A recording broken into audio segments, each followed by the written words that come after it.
A group of archaeologists slash treasure hunters are exploring this old cave that was used by ancient people a long time ago.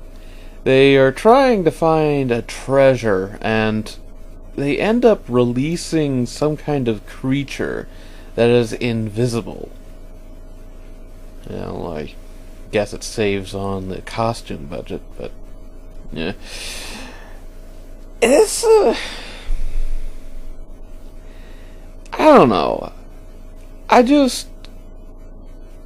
kind of tired of these movies that could have been done better.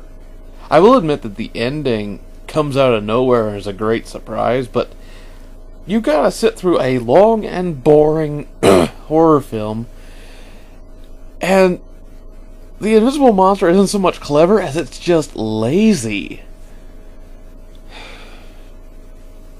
And the whole reason why this is called The Sound of Horror is because you can't see it, you hear it scream.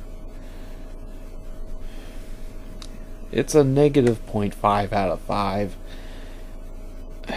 It really doesn't have any kind of appeal to make up for what you have to sit through. Not even the ending is worth it.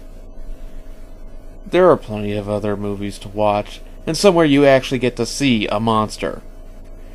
So go see those.